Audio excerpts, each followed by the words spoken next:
Why sexual desire is objectifying and hence morally wrong. Now, today we are going to talk about one of my favorites on earth philosopher, and that is Immanuel Kant and his morality, which is controversial. It is controversial, especially nowadays, because adopting its view in nowadays society, where the concept of dignity has overall lost the meaning it had in the 18th century, is quite difficult. Second of all, it is controversial because Kant believed we are evil. Yes, I said that.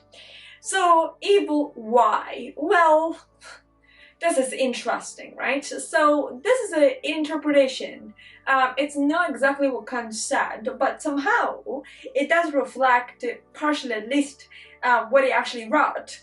And that is the basic human tendency we have is to succumb to what we want instead of what we ought to do. And Kant would say we have to do what we have to do, and we have to do what is right because we have to do what's right. We have to do it not because of ulterior motives, not because of potential benefits they might derive from you doing the right thing. If you think about that, that is no longer you doing the right thing, but you have to do it just because you have to do it.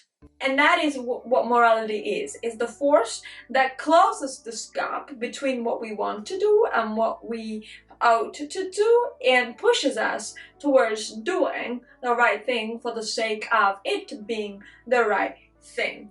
Now, sex is exactly the opposite in this perspective. Why? Because basically the sexual drive we feel towards somebody diverts us from doing what's right. One of the pillars of Kant's philosophy is the idea that you do not use somebody else. You do not diminish somebody else's dignity. You do not diminish somebody else's self, higher self in modern terms. And sex is to morally condemn, according to Kant, because it focuses on the body. Once you have sexual drive towards somebody, you reduce that person to a body, and you reduce the entirety, the complexity of that person to a body that you aspire to possess. And that is what Kant would say, no, totally morally wrong. Why? Because that is reduction of somebody's dignity. You objectify that person, you reduce it. To which point somebody might argue, well, hold on, do I really do that? And don't I do that also when I hire somebody to clean my house, for instance, right? Because I'm paying for a service. So I'm picking that person and seeing in that person only the service that person can provide. Well, Kant would say not really and not exactly, right? You paying for a service is you recognizing a quality, one of the many, that person might have. For instance, a good cleaner. It could be anything, right? When you pay your banker, you recognize the quality your banker or bankers have, right? Their ability to make you more money, or their ability to save you more money, etc., right? So when you pay certain people for their qualities, you recognize, or just one of them, you recognize that there are people, but they have this specific talent, and that's a service.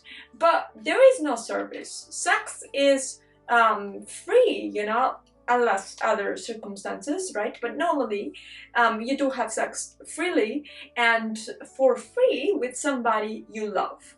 But here, Kant would say, love doesn't spare you from the hell of doing something morally wrong. That's because you still objectify. Even if you love that person, you still objectify in sex that person. And so the only situations, according to Kant, in which you could have sex are when you are with a prostitute. Think about that, right? Although a prostitute also would diminish their own dignity, so that is controversial. I personally do not agree with this theory that Kant would push towards prostitutes, because prostitutes, they sell themselves, and in selling themselves they diminish their own dignity. Although you don't diminish their dignity, but they do that because they reduce their person, their character to a body.